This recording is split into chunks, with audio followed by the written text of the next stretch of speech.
It's time to rip the cover off what really works to ditch addiction, depression, anger, anxiety, and all other kinds of human suffering. No, not sobriety. We're talking the F word here, freedom. We'll share straight from the trenches what we've learned from leaving our own addictions behind and coaching hundreds of others to do the same. And since it's such a heavy topic, we might as well have a good time while we're at it.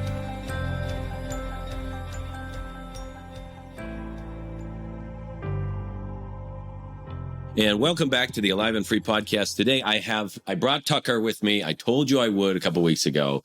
He's a guy who we get to talk about OCD today, right? Now, we've talked at length for a couple years now. It's been 3 years just about with this podcast, a little over 3 years. And so we've talked at length about how all of these processes like addiction, depression, anxiety, all of these things are basically biological in nature and that we can use these body-based processes to help those out. But there hasn't been a lot of talk where we've covered things beyond trauma and stuff, but we're talking about the things that sort of straddle the line between medical problems or chemical imbalances and mental health issues, right? And these are things that are things like OCD and bipolar and schizophrenia and whatnot, right? And so the question then becomes like, okay, cool. The stuff you found is great, Bob, but like, will this help with some of these other tendencies that are going on? So from my own story, I want to just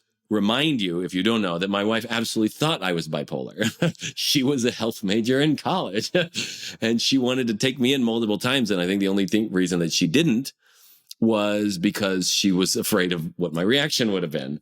Because I think I would have snapped and I think I would have belittled her and made her feel like an idiot. And she wasn't really interested in that experience. But I was really manically swinging from really high highs and super exuberance and excitement about life down into these 2-month, 3-month long funks where I was down low and sometimes very angry and snapping at her and all these things. And so there's a lot of people that we've had that have been diagnosed bipolar, or which you were at one point in time, right? Right, that's correct. And or are experiencing what would be called symptoms of that type of thing. And there have been a lot of our clients who have just had those symptoms, but were never diagnosed. And all of those things have found their way out. Just a side note, there was a lady who came to one of our retreats who was struggling with bipolar. And after the retreat, she sent me a note like a few months later. And she was like, I just wanted to let you know I'm no longer needing my bipolar medications and stuff. And I didn't know that she was struggling with bipolar at the time. And it was just something that happened as a byproduct of us showing her the very thing that we're trying to talk about, which is basic processes to help you live. So Tucker's here. And he came because of the initial thing around pornography. But one of the big things he was struggling with were things like anger, OCD, and whatnot. And I want you to hear not just his story, but what from his own experience on that side of things. So, hello. Hi. I want to just kind of give some basic background about the whole picture of the sort of addictive thing and whatnot. Just, maybe a paragraph-ish, length about like what that was about, and then focus on what your experience regarding the OCD and the other diagnoses were on the psychiatric side, and kind of some of the medications and other things that you had been through that you were dealing with on that side. Yeah, for sure. So the pornography side of everything started when I was in the 6th grade. So elementary school, being introduced to that for the first time, and really quickly now looking back, realizing how quickly that became a crutch, kind of my go-to to escape basically anything that was uncomfortable in life. Relationship with my parents, although it felt like that was great. Stresses inside of that relationship, issues with siblings, friends, stress of being in junior high and high school, like all of those things coming up. And pornography was a really efficient, discreet way for me to just take care of that, or at least I thought it was. And so that lasted for several years. And then going into high school graduation, I had been in a serious relationship. And that relationship was really where most of the mental health garbage of my life, honestly, at that point began. I woke up one morning, at least that's what it felt like, and had completely lost all of the emotional attachment I had to my then girlfriend. I panicked. I couldn't understand why those feelings that had been there were no longer there.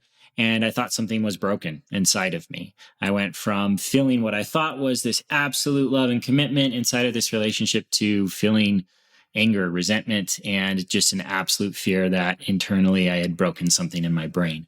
And so that was kind of the start of my mental health journey. I had someone at that time that had referred me to just a general marriage and family therapist, and went in, and that's when the diagnoses started. So first it was bipolar 1, then it was bipolar 2, then it was bipolar with a combination of anxiety and depression, and it was one diagnosis after the other. Eventually I moved on to a psychiatrist, was prescribed multiple medications for these different diagnoses that I had received, and was going through this internal turmoil as well as all of the side effects and withdrawals from the drugs that I was on. Thankfully, at the time, there was a change of scenery. I left on a 2-year mission for my church, and that change of scenery, getting away from the relationship that I had been in, really separating myself from almost everything that I had come to know, was enough to kind of reset. So kind of like a rehab. Yeah, it was, because there's a lot of things that I had access to before going on this mission that I didn't have access to while I was there.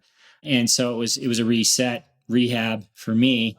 And fast forward a number of years, finish the mission, come home, get married, and my wife got pregnant with our first. And that's when pornography crept back in, something that I hadn't dealt with for probably 3 years to that point.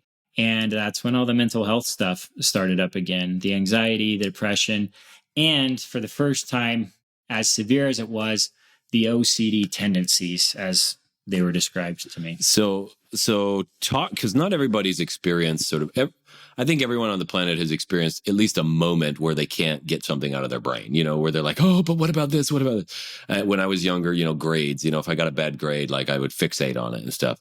But yours went further, right? And so talk to me about what that, because I had a college roommate who later developed real OCD, and he talked about how debilitating it was in some ways. Like he couldn't even go out because he was afraid that the garbage cans would be in the wrong place, or there were just too many things that he needed to pay attention to. So talk about what that, and where you think that started to come from. Was that your way of trying to control things? Did you think it crept out of your way of trying to fix something, or just talk a little bit about that?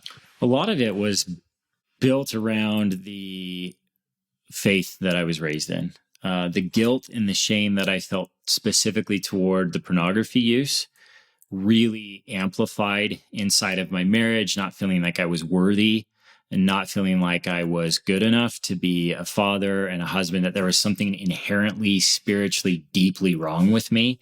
And that, at the time, that it was going to be something that I'd have to live with for the rest of my life, something that would likely end my marriage, if not make it really intolerable for both me and my spouse. And that was the initial fear, that guilt and shame that really kicked this up for me. So this is actually something that I'm really excited to dive into, because listening, you've probably heard of people that have dealt with OCD or OCD tendencies, Bob, just like you mentioned. But for me, this was something that, I heard of it, but had never experienced until this period of my life. And at that point, it was not so much feeling like I needed to do anything specifically, but fixation of thoughts, getting stuck on a thought that I was going to do something in my marriage to wreck my marriage, that I was going to say the wrong thing, show up in the wrong way, treat my kids the wrong way, that was going to end things, and that I was going to ruin everyone's life around me, to the point where I was guarded in what I would say. I was afraid to open my mouth. I felt like I couldn't take responsibility of the kids, our young kids, because I was going to get too angry and upset that I might do something to hurt them. And that in and of itself kept me from really being engaged in any way in my relationship. And when I did, I was often angry and agitated because I was so worried that I might do something wrong. And so this not only showed up in my marriage and in my relationship with my kids, but even when I would go in to talk to my church leaders, my ecclesiastical leaders, like, oh, did I mention enough? Did I say enough? Did I let them know really how bad or difficult this problem is? Was I clear enough in confessing these things that I've been struggling with? And it really got to a point where my wife and I were sitting down in an interview with our ecclesiastical leader at the time, and he asked my wife, he's like, what is the biggest challenge for you in your marriage? And for me, the assumption was that it was the pornography use. And my wife at that point told the leader it wasn't the pornography, it was the anger. And so all these things that I was so terrified would create just this really unsafe space for my family and for my marriage was the thing that was created the biggest source of tension in my marriage at the time. And so debilitating enough to the point where when I would start to think about something and fixate on that thing, I could go days, I could go weeks thinking about it. And I would get free for a little bit and feel a sense of relief and then go immediately back into that space. And you imagine if you've got something negative running in the back of your mind on repeat day in and day out, I was a pain to be around. And it just got worse and worse to the point where I felt like the only way out was to end my life. Which you can look at his story, the video he talked online on our website. You can watch Coach Tucker's story. And he talks about how McDonald's saved his life, or whatever, but contemplating kind of ending it there and what came out of that. What were some of the help, so out there at the time? I mean, you're dealing with pornography. Sure, there was a lot of things out there that people were trying to offer for help. But because you had this massive sort of cluster of all kinds of mental health diagnoses that you were doing, what was the kind of help being offered?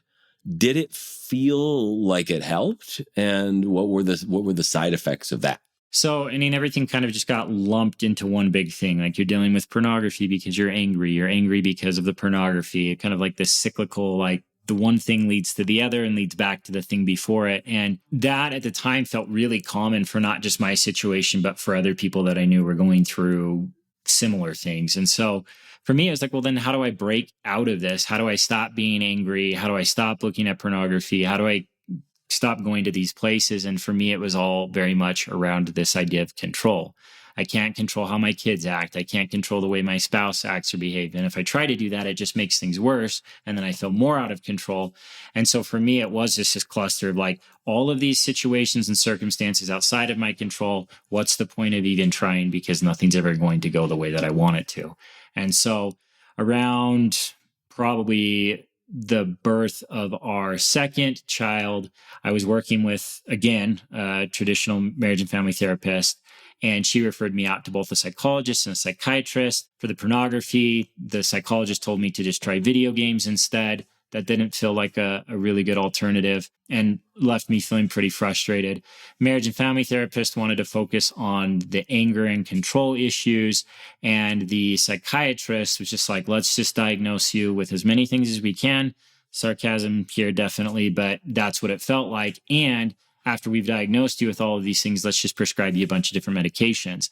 And that came with its own host of really debilitating side effects and consequences. I had brain tremors, literally felt like someone sticking their hands inside of my head and pulsating my brain.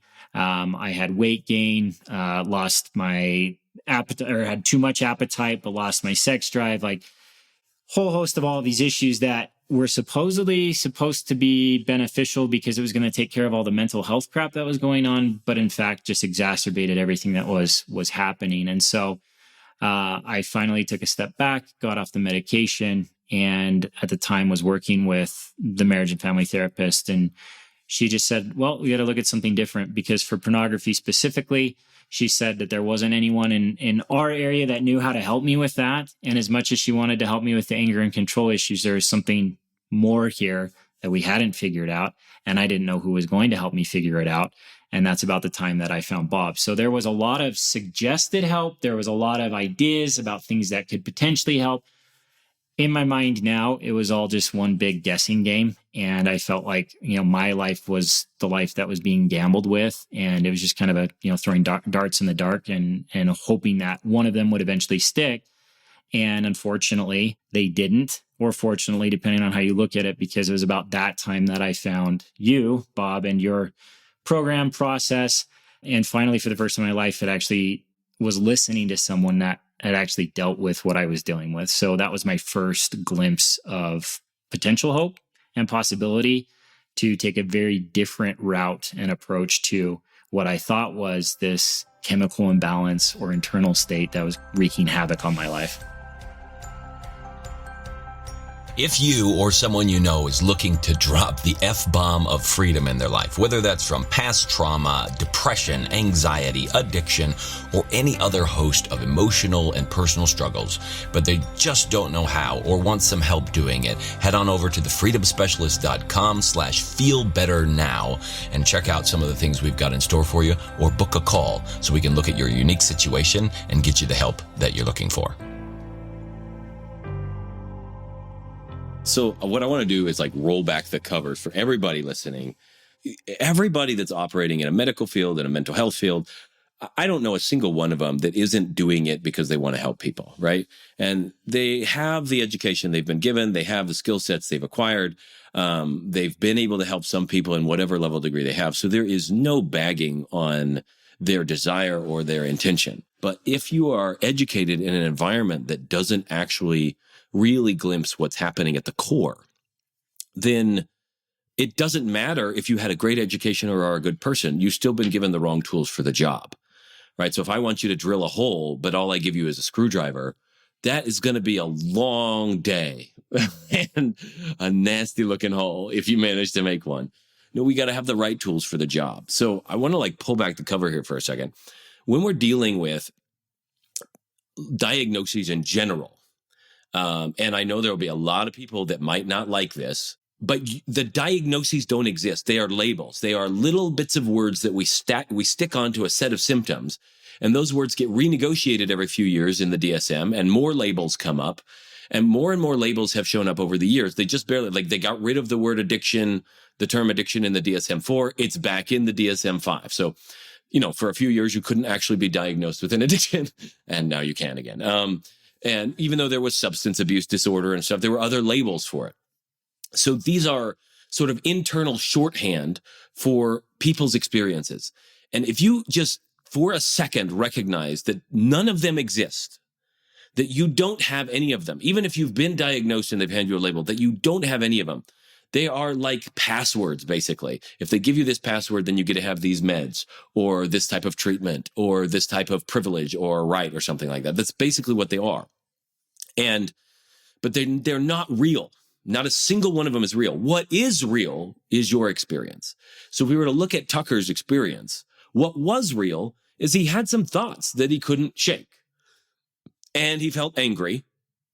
And occasionally he went to pornography to help out, to get rid of those. That's pretty much it. Yeah. That's a lot easier to deal with, folks, than a host of diagnoses. And I am not faulting these people for anything. I am, stupid enough to challenge everything that people tell me and stubborn enough to like chase it down until I really see what's going on. And so that's where I started with Tucker, was like, let's look at what's happening. What are the thoughts? Okay, you're angry. Let's talk. Let's show you how to shift that. And so that was some of the first things that we did. So the first week we really focused on stabilizing your emotional state, right? So talk about that. Yeah. So even now, talking about it with clients, past and present, it always still is pretty amazing to me to look at that initial week of work that I did, specifically around the breath work that I was introduced to. Prior to working with you, I had experimented with some meditation and seen some pretty awesome results with that. My patience and tolerance levels just seemed to skyrocket even in a short amount of time. But then again, things kind of snapped and I went back to pornography. And so I was at this point where the OCD that I was experiencing was at its worst. This was the time that I was really contemplating suicide, dealing with suicidal ideation. And so first week started doing 3 minutes of what we call cure the breath switch. Some pretty can be intensive breath work. Yeah, that's 3 minutes, people. Yeah. So I'm only having him do 3 minutes a day. So you get this. Like, this is not he could do 3 minutes twice a day if he wanted. There's no limit on how many times he did it. But this is not, okay, now you need to like stop your life, quit everything, which you were thinking about at a rehab, right? Yeah. But this is like 3 minutes is what I started with. Okay. So this is not like rocket science. It's just like, just start somewhere, right? So we started with 3 minutes. Right. So we started 3 minutes, in through the nose, out through the mouth, wherever variation, we wanted to do at the time. But that was what I was focused on. I just had my 3 minutes of breathing every day, put the kids to bed. and go out to the living room in our small little house and do some loud breathing. And at first, I started to notice just the physical sensations through my body, and then coming out of that, just the sense of peace, feeling serene, a sense of calm and quiet. And that was the first indication to me that something was different, something was actually happening, was that the chatter inside of my head was finally starting to minimize. And I have all this background noise, this constant garbage just filling my head, making me feel like I needed to, end my life. And so I stuck with it. And within that first week, the OCD thinking specifically was gone. And not just like kind of gone, but still creeping in, like gone. Like I could think about the things that I had been thinking about previously, and they were no longer an issue. And I'm talking about things that I had done in my past that, oh my gosh, something's going to happen. Someone's going to find out that I did this thing, that I behaved in this way, that I said these things. Someone's going to find out and I'm going to be screwed. Or my wife's going to learn that this is how I was in high school and she's not going to want to be with me anymore. Or, any of these things that I was so fixated on, from these stupid minor little mistakes that I had made in my past to blowing those so far out of proportion to now I can think about whatever I want to think about, and it's no longer eating at me. It's no longer keeping me up at night. It's no longer the first thing that I think about or the second thing I think about when I wake up in the morning. And all of this from some breath work.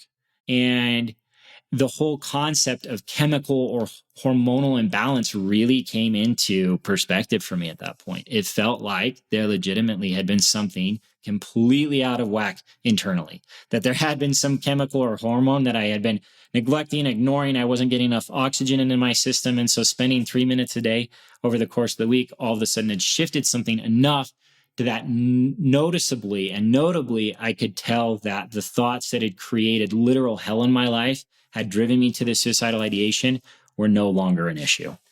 Yeah. So this is profound, right? So we talk about chemical imbalances. That's a pretty big word. Again, it straddles a line. Is it a mental health issue? Is it a medical issue? Which is why psychiatry does what they do, right? They can they're prescribing drugs because there is a chemical component to emotion. That's how emotion is expressed in your body, on top of all the other breathing and posture and, gestures. If you're flipping somebody off, that's an emotional thing. That's not right. That also is part of it. And so, but the notion is like drugs are an attempt to help you rebalance your chemistry from the outside. We stick more chemistry in to create some chemical reactions that hopefully put you back the other way. They're always substitutes. The chemistry that your body makes is always better for you than any chemistry that you're going to put in on the outside. So they're the best substitutes that the industry has made. I'm not talking about conspiracy theories and that people are out to try and mess people up. I don't think that that's the case. Maybe there are some drugs out there that are misguided, but I think by and large, they're all attempts to try and help things, which is why they measure it in placebo studies and double blind stuff. I mean, the people that do this stuff are not stupid, right? But still, they're trying to manage a chemistry from the outside just by sticking chemicals in. And yet there's no sense of why the internal chemistry is off. What we're doing with breathing, and there's various different forms of breathing that I teach, right? Each one does something a little bit different. If you're dealing with anxiety, it's one way, depression's another way, and they're not difficult, they're not hard, but they affect the nervous system differently. Breathing is one of the fastest ways to change your chemistry.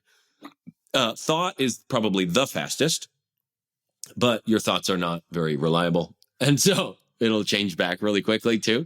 And so breathing is one of it's faster than food most of the time. I mean, unless you're taking drugs and stuff, even those have to go through the system in a certain way, but breathing can change your chemistry within 3 minutes or less, often less, right? It starts to change. And so the breath stuff that we did is we're teaching people, yes, maybe you do have a chemical imbalance. Maybe there's something in your system that produces chemistry in a different way than other people.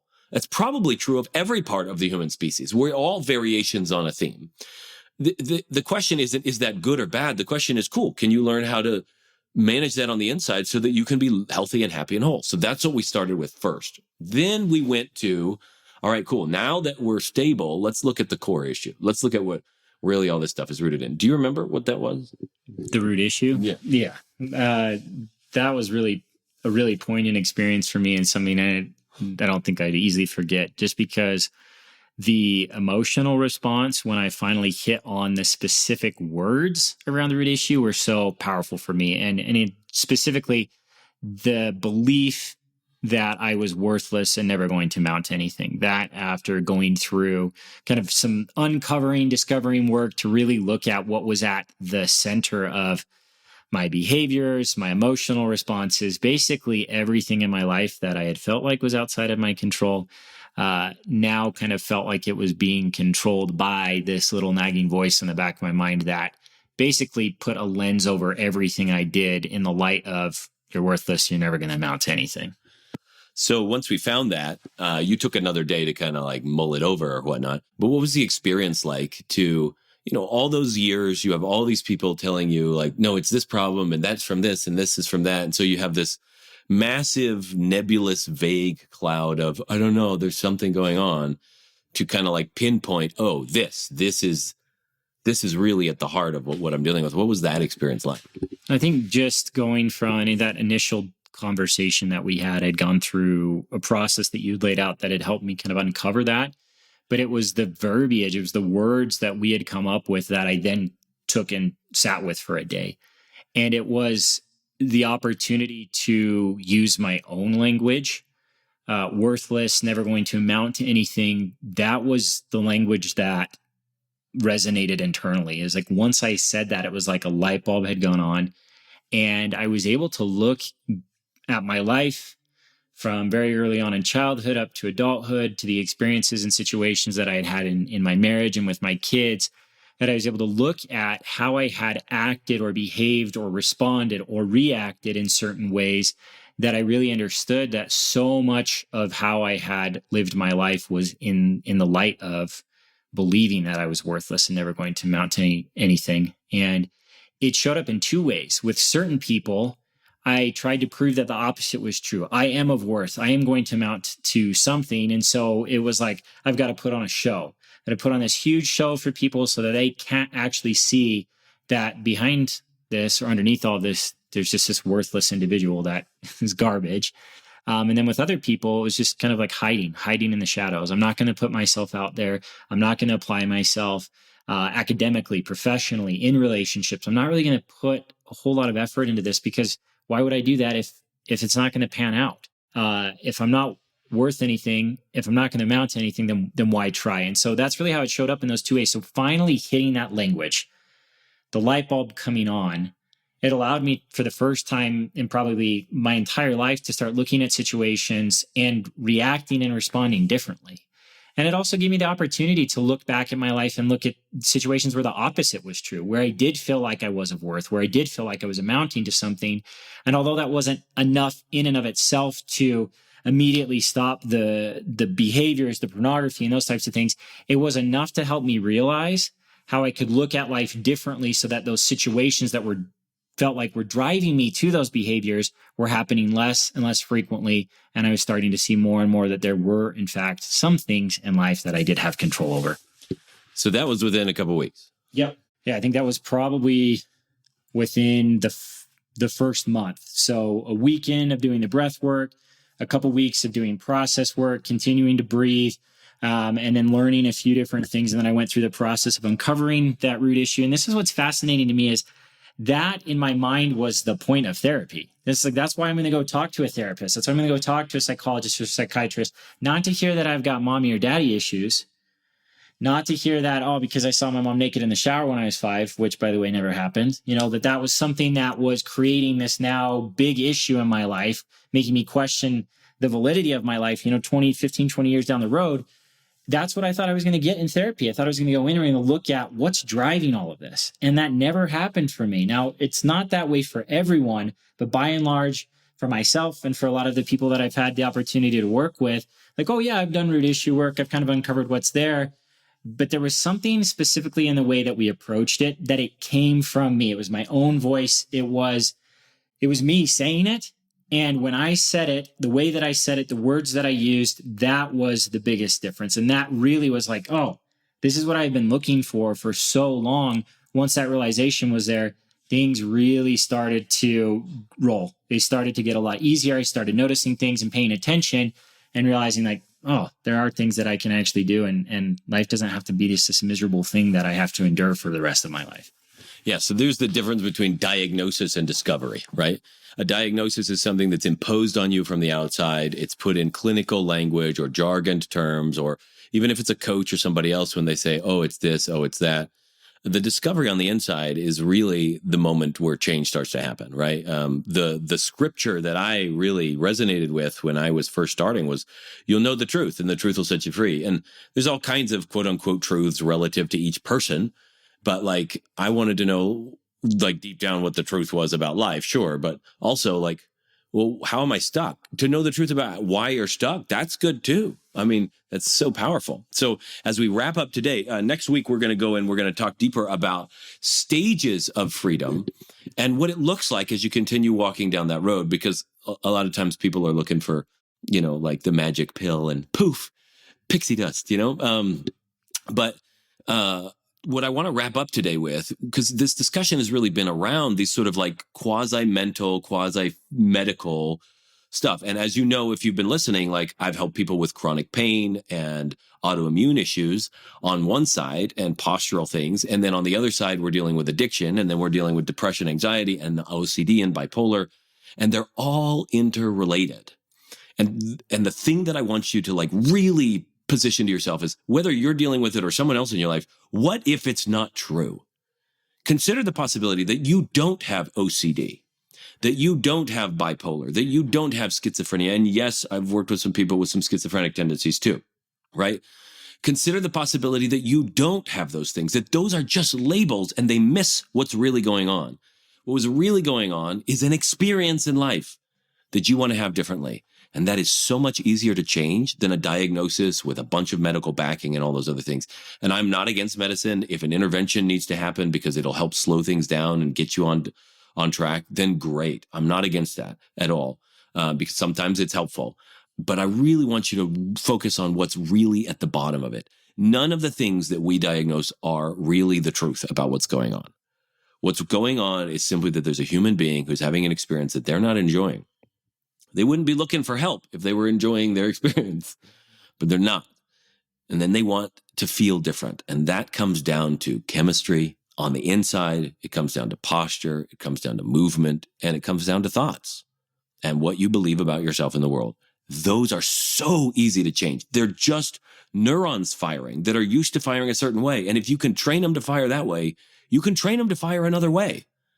If you already learned one trick, which means you're capable of learning another one. And so I want you to go this week and consider, maybe you don't have these big things going on in your life, but I want you to consider all the things that you think are problems. What if you're wrong? What if labeling them as problems is the very thing that makes them feel insurmountable? And what if you just look at what's there? Could you possibly make a change instead of in 18 years for you? 18 years, yeah. Instead of 18 years, 2 weeks. Not because, well, we did it faster. No, because we dealt with what was there. We weren't chasing a phantom. Stop chasing phantoms in your life. Just deal with what's there. And that's it for today's Alive and Free podcast. If you enjoyed this show and want some more freedom bombs landing in your earbuds, subscribe right now at wherever you get your podcasts from. And while you're at it, give us a rating and a review. It'll help us keep delivering great stuff to you. Plus, it's just nice to be nice.